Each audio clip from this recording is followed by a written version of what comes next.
Hello everyone, I'm Veronica from Kohima, working as a psychiatric social worker in District Mental Health Program Naga Hospital, Kohima.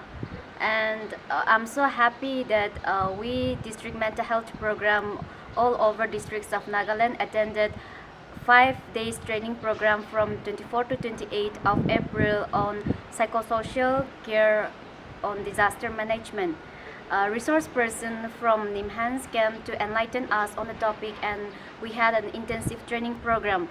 And I have learned so much from this training, starting from day one on HRV analysis, that is hazard, vulnerability, and risk analysis, how to carry out that analysis in our respective districts. And it has enlightened us, and it has enlarged our learning towards disaster and how vulnerability can have impact, different kinds of impact based on the vulnerability of the survivors or the situation.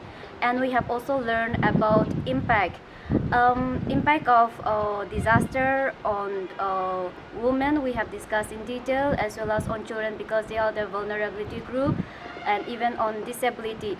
And when it comes to disaster, as a mental health professional, we have tendency to focus only on the psychological aspects or emotional aspects. And through this training, we have learned that it has to be integrated. It has to see the overall aspects of the survivors, focusing on not only on the psychological aspects, but also physical, emotional, social, relational impact, or their economic impact. So all these areas are important. And when it comes to disaster, I have also learned through this training that how support system plays a significant role, whether it be primary support or secondary support or tertiary support. Based on the support system, we can link better, and we can help the survivors in a quicker manner. And as a mental health professional, we know the techniques, how to apply the techniques of empathy, or ventilation, or active listening, or social support, or this recreational activities, or engaging them in the interest based on the activities based on the interest. So how important it is for the survivors to focus on the activities or externalize their interests, so that they can carry on with their normal activities faster, or at a quicker pace. And I have also learned about the symptoms, the emotional symptoms, or the reaction of children based on the age group, and how we can link them better. And when it comes to children, they might not be able to express their emotions like adults, so using different mediums, for example, it can be clay model, or through art, through drawing, or through different types of activities, or through their based on the interest, how we can help or facilitate the child to express their distress. And also to analyze the child, or to analyze the family, using this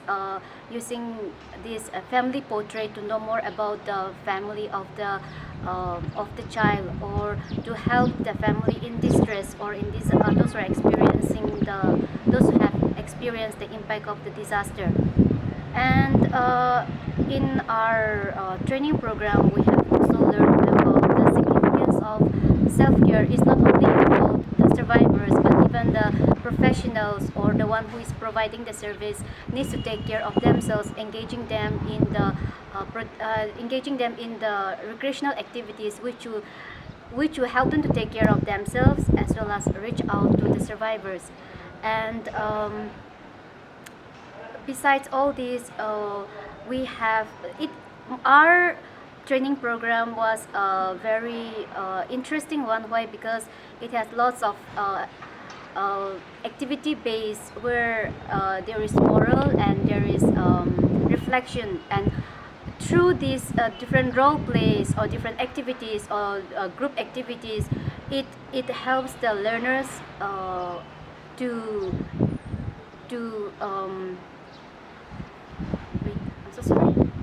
It helps the it helps the attendees or the participants to introspect more when it is in terms of plays or in terms of art or in terms of activities. So it has enlightened us as a participants how to reach out and how to provide a psychosocial care when disaster takes place, or even in our professional level, how we can elevate our professional skills in handling with anyone struggling through mental health crisis.